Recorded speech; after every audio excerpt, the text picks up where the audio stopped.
Hello and welcome to an exclusive betting special on attheraces.com. My name is Kevin Blake and I'm delighted to be joined by legendary At The Races tipster Hugh Taylor. The plan is for Hugh and I to spend the next while discussing all sorts of subjects and variables that relate to finding and backing winners. We'll also discuss Hugh and I's experience with breeding and owning racehorses and how that has impacted on our betting and how we see and read the sport that we love, horse racing. So Hugh, thanks for joining us, first of all. But before we get into the nitty-gritty, I can only imagine that this lockdown has been a massive change for you in terms of your daily routine. Yeah, absolutely. It's been a strange time for everybody, though, hasn't it? And I suppose for me, just working from home, it hasn't really been anywhere near as drastic a change as it has for a lot of people. I've actually quite enjoyed some aspects of it because I decided that, or I suggested to my boss that maybe I could do a bit of for want of a better word, creative writing. I've done a piece on Kerry McAvoy. I've done a piece on how I got involved in racing, and I've really enjoyed that. So it's been, it's not been a hardship for me at all. But it's as I say, it's very strange times, and there's a lot of people in a lot of very difficult situations. So that's just the way it is, unfortunately. Yeah, and Hugh, I suppose anyone that gets into racing to anything like the depth that you do, I can only imagine a large part of your normal day and normal circumstances would be taken up watching racing replays and what have you. So one assumes you haven't been doing much of that. And do you think that change has it served to freshen you up? Do you think when racing eventually returns, will you do so with a renewed enthusiasm? Well, nobody knows how I go after a break because I haven't had a proper one for 10 years. Well, I've had a week off here and a week off there, but I don't know if I go well fresh on that. I think from a punting point of view, I think we're all going to find it a little bit of a struggle when the horses come back. I mean, I wrote a piece about trainers who do well after a break, but this is a different kind of break. It's been a different experience for trainers, I'm sure. With the new measures that are in place. So there's going to be a bit of uncertainty, isn't there, about how everybody's going to respond and how, when we eventually do get back racing, how the form is going to develop. Right, so we'll get straight into it, Hugh. In terms of the race reading process, what I want to know is, what does the race reading process look like for Hugh Taylor? You wake up in the morning, you have your breakfast, you sit down in front of the TV, you start watching the first replay of the day. How do you get a feel for a race? Do you watch a race fully through and work backwards from there, or do you have a more methodical approach to working out what's happened? Well, if I go through my day, obviously, first of all, as you know, my column goes online around 9 o'clock or something like that. So the first part of the day is writing that day's column, and obviously I've done 99% of the work for that day before, but so I'll normally finish that, get all the work done, get it online by, I don't know, 9:30, 10 o'clock. I tend to spend the next, maybe varies, but hour to 2 hours doing sort of updating work, which is basically speed figures from any all-weather meetings. I only do speed figures for all-weather meetings. I don't do them for turf. But I do those the next day. I then spend a certain amount of time, and it varies each day, catching up on videos. I can never spend as much time as I want because I'm always then into looking at the next day's racing, and you've got to leave enough time for that. So, maybe up to lunchtime I might be looking through past videos, perhaps looking through other things, trying to look at different angles. But then once I've had my lunch, I crack on with looking at the next day's meetings. Okay, so we'll say a lot of your review work involves working backwards from the sets of declarations in front of you. Well, to a point, yeah. I use my tracker quite a lot. We all use these trackers these days, and I have a look at what's in the tracker. That's probably the first thing I look at, actually, when I'm looking at the next day's racing, because certainly in the middle of a busy flat season, I might have 20 at least horses in the tracker. That doesn't mean they're all horses that I'm necessarily expecting to back, or even when I put them in, necessarily horses that I was expecting to back next time. They're ones that I've kind of made notes on. I'll then have a look. If there's an all-weather meeting, I'll look through Raceform Interactive because that's where I store my ratings, and I'll have a look at to get a feel of whether I feel there's something that's just to stand out on the pure figures. That'll happen occasionally, not very often, but even if it does happen, you then need to look in more detail at the race.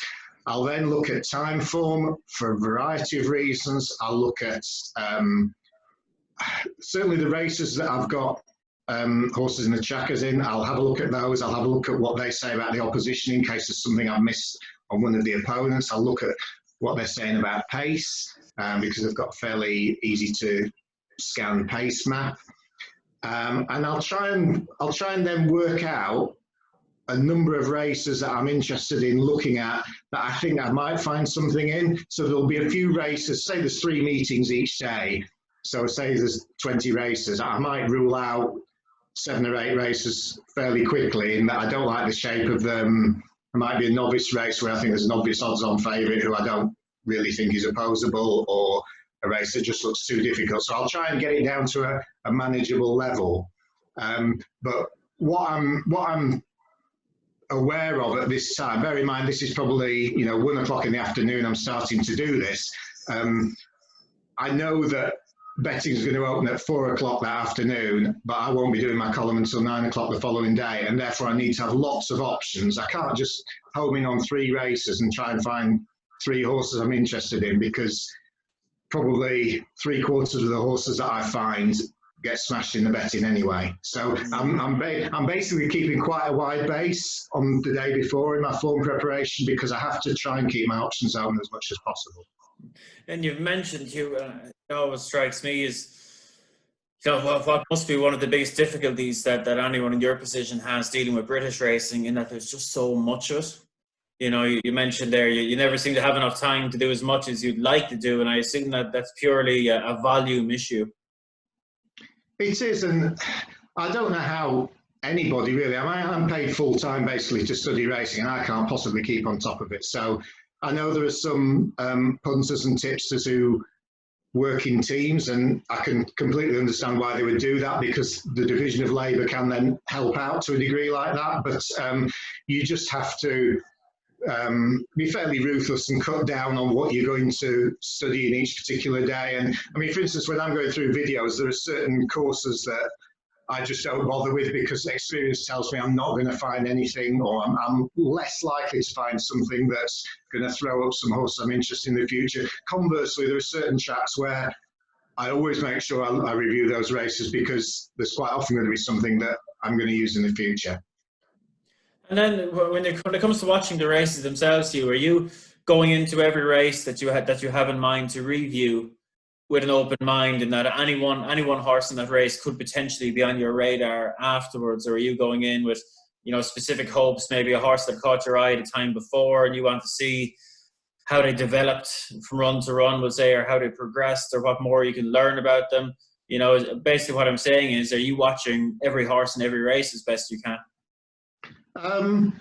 Up to a point, yeah. Although I do find that I go into races, it depends on the track. At certain tracks, I'm always looking for outliers that run on the wrong side and things like that. And there's some tracks where I'm more interested in that than others. There's some where I don't feel there's a lot to be gleaned from that sort of track bias approach, but there might be something from a different approach. Like, before you start looking at a replay, you might look at something like what the finishing percentage fees are and that kind of thing, so that you've got an idea of what sort of a horse is going to have been disadvantaged or advantaged by the way the race was run. So you're trying to keep an open mind. I mean, I quite often watch, there are some replays where I can watch it once and I can almost watch it on fast forward, and I know straight away there's absolutely nothing that's going to interest me, and it's pretty much what you'd call a face value race.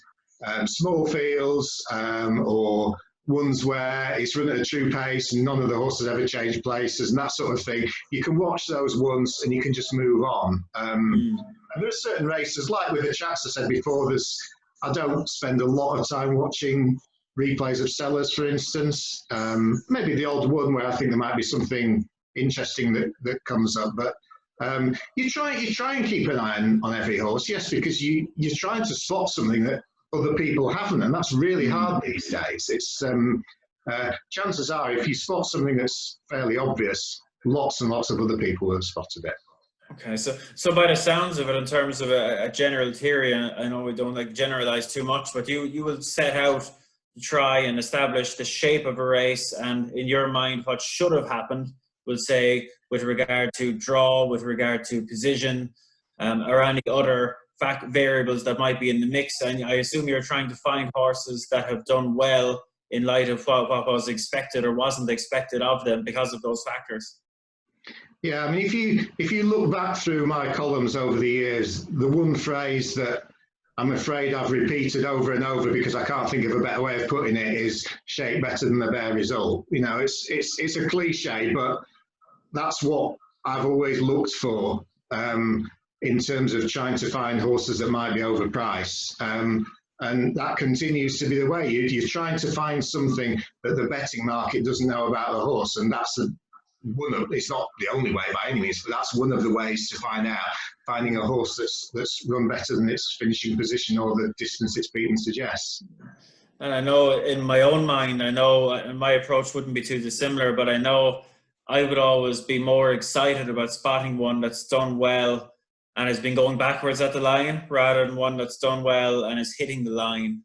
Would you agree with that? Because I suppose more people are likely to spot the one that's hitting the line well, you know, for example, having been held up off a slow pace or something like that. And I think they're a little bit more spottable than ones that have been up there forcing an overly strong pace and have gone backwards at the finish. Would you be inclined to agree?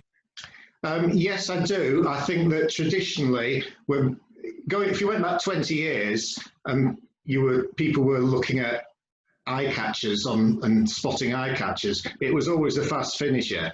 And there was 20 years ago, there was really no attention given to the pace in that race. It was just a fast finisher was always the eye catcher. I think we've moved on a little bit since then. I think a lot of punters are a lot more sophisticated. We've got a lot more data about now. That's a difficult one to say, because I still find that from a sectional point of view, the ones that really interest me are the ones still tend to be sometimes the ones that have been poorly positioned and finished well late. The trouble is that they are the ones that people tend to spot more. So it swings and roundabouts a little bit. You're absolutely right in terms, certainly with first time out horses, I'm much more interested in the ones that showed a bit of speed and then fade, that perhaps might have needed the run, something like that. That's definitely one where I'd agree. I think the ones that you're talking about, the ones that have done too much too soon and probably fade in the closing stages, chase too hard a pace, I don't think they're as overbet as some of the poorly positioned late closers. But I do think that the latter group tend to throw up the bigger improvers. So it's a balance in that, really. That's my view, anyway. And just, I'd be interested to know you, because I know personally, I place a lot of emphasis, probably more so than most, on the first third of the race, the start. You know, how much energy a horse has had to expend to get into position and how well they've settled. You know, like I feel that has quite a bigger bearing on the end result than most people seem to give it credit for. Is that something you would pay more or less than average attention to, do you think? Yes, I think the sort of the middle third of the race is sometimes the least important. And the point you're making, and it's also a fact that probably that's, again, less noticed by the betting market than things that happen in the final 2 or 3 furlongs.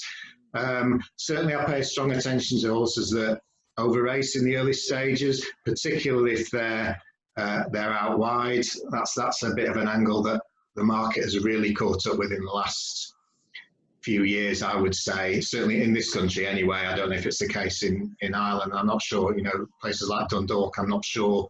I don't follow it close enough to know what the difference is if you're going 3 wide around the bend there, but certainly on the all-weather in here, over here, that's an area the market's caught up with quite a lot. But yeah, I agree. And I think it's sometimes a good idea to stop a race, pause a video halfway through a race, especially if you can't remember the result of it, when you're watching a replay, and tell yourself, decide which horse is in the best position and which horse is in the worst, having looked at what the sectionals are and that sort of thing, because that can be a useful tool. Sometimes you pause a race at, say, Lingfields on the all-weather, 3 furlongs out. You can tell, even if you don't know the result, which horses are just too far back unless they've gone absolutely crazy gallop. And Chelmsford's probably even more like that, actually. So, yeah, I agree. The point that you're making about the early stages of the race has been important, absolutely. And that can be missed by the market sometimes more than the later stages. Yeah, and I know I've heard you say it before, and I'd be a big believer as well. Watching racing and reading races and getting to know horses, you're forever looking for things that are different. When a horse does something different to what they normally do, it can be both either negatively or positively. It can be a big pointer to take away with you, and the example to tie in the point I'm making now with the previous point about the first third of a race, I thought there was a great example of it on a high profile stage with Enable in the Arc. She's obviously run a great race and just got run down late. There was massive alarm bells early on because her demeanour in the first third of the race was so different to what we're used to. Normally she's very alive and she's often over raced early on, whereas at Longchamp in last October she was behind the bridle. While she's gone on to run a very good race, for me she just didn't look in the same frame of mind or the same form, if you will, from an early stage. And I would very much stand over that, and I think you can take that to a much lower level as well. You see horses that you expect to race in a certain manner in the first third of the race, and if they're doing something different, it might well be that there's something not quite right on the day. If you normally expect them to be strong and they're behind the bridle and they've gone on to run below form, to me it's a big red cross in terms of legitimate excuse for that run.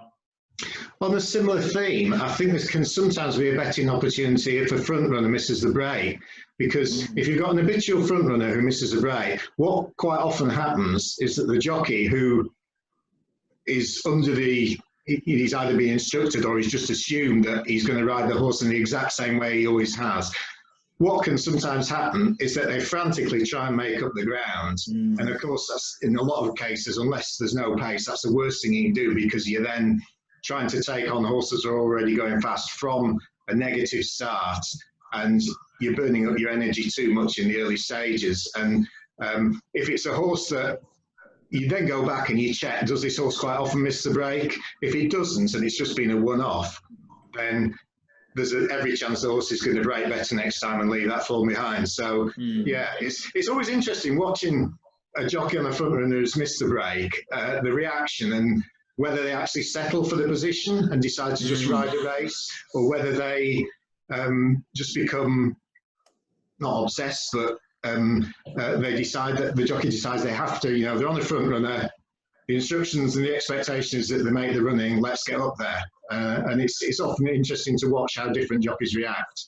Yeah, and there's no question that would be the most energy inefficient time almost to make a forward move when everything is accelerating from 0 to 60 kilometers an hour all at the same time, and you're asking your horse to go even faster than the rest to make up lengths at that stage. They're very expensive lengths to be buying. Not even with front runners. You see it with horses that just miss the kick, and the rider, it drives me mad. I really don't like seeing it. You see riders, like you say, scrubbing the head off them for a few strides to try and take back a few of those lengths. And I see a big correlation. When that happens, the horse then ends up on heels because he's asking him to accelerate. The horse got quite fired up, and more often than not, you see the rider having to take back to get off heels, and his horse is now over racing as well. So it's disastrous. There's not many horses, especially in a low grade handicap, for example. It's very rarely a horse would have that sort of a first furlong and be able to recover and come back. So the starts are a big thing for me. I make note of And I'd probably go a bit too far with it, but I'd make a note of how every horse in every race starts. I've got a series of symbols that correspond to various, from being away well, which is better than the average, to, dwelt, slow, very slow, etc. So I think it's worth noting, because you'll spot patterns as well. In terms of pace mapping would be a big thing for me, and it can be a big help with pace mapping if you can anticipate how quickly a horse will, especially one you know more about in terms of runs. If you can anticipate how they're likely to start, it can be a big help in building the picture of what the early stages of those races are going to look like.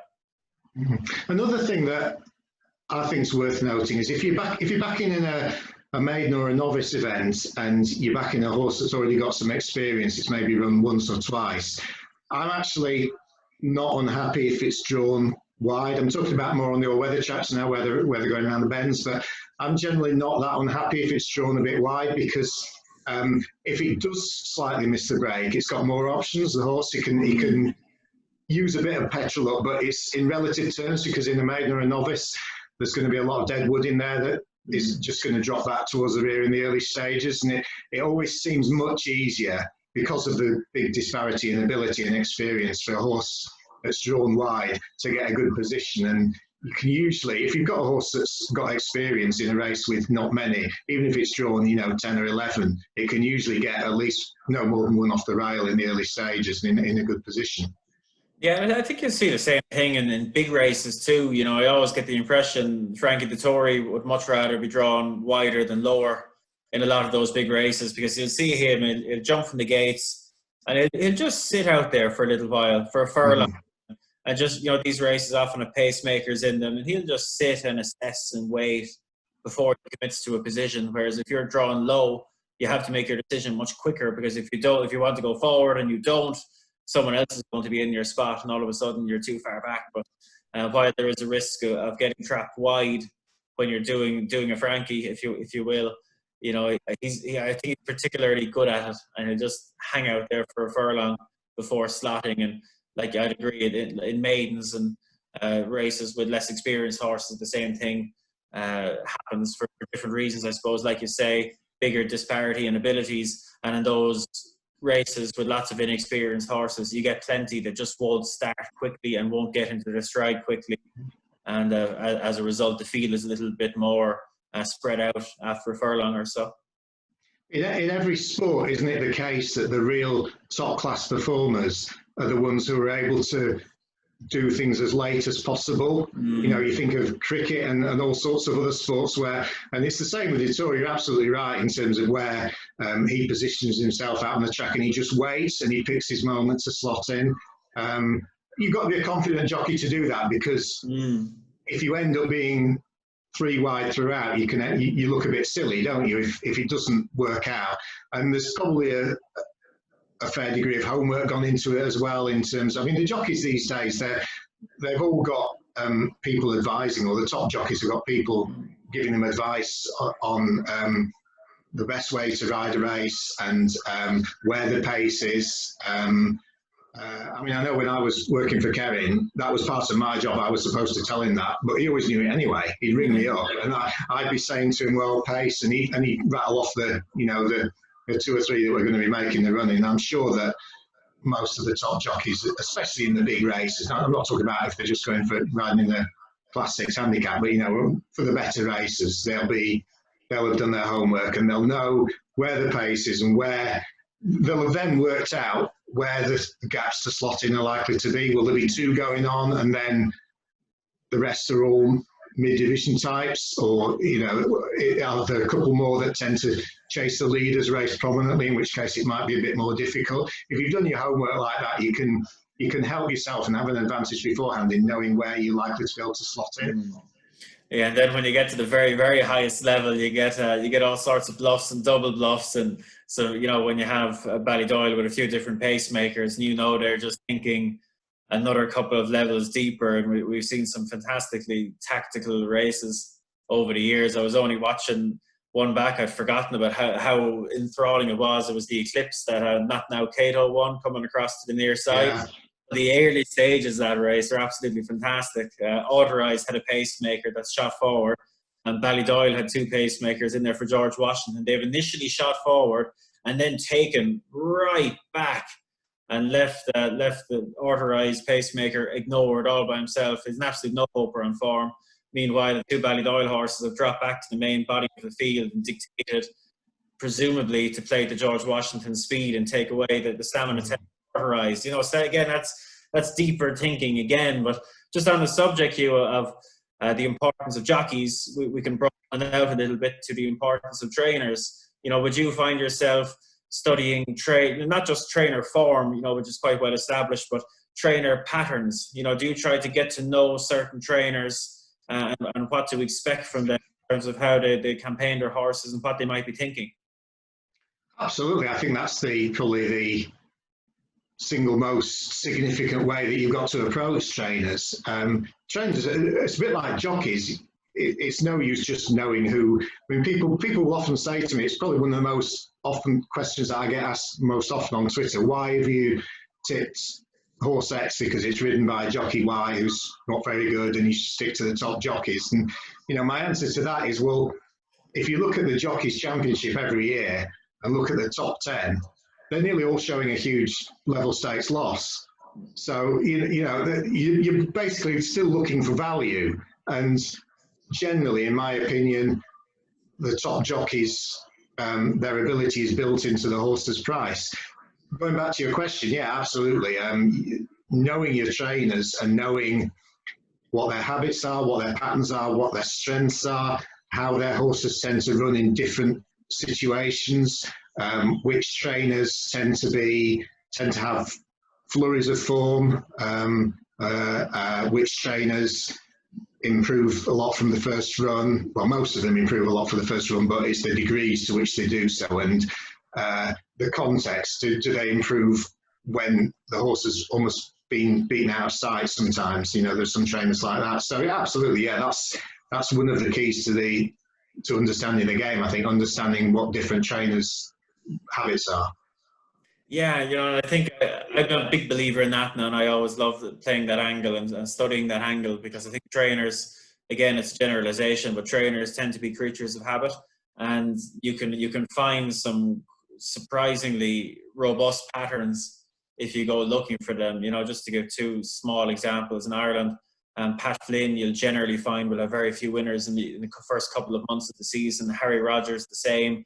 The horses, they clearly send them to the races and run them into fitness, I think is what it is. And they're just in no rush. But by the time you hit June, July, you know, the horses might have run pretty poorly 2 or 3 times. But generally, it doesn't always happen, but generally they'll start to run into form.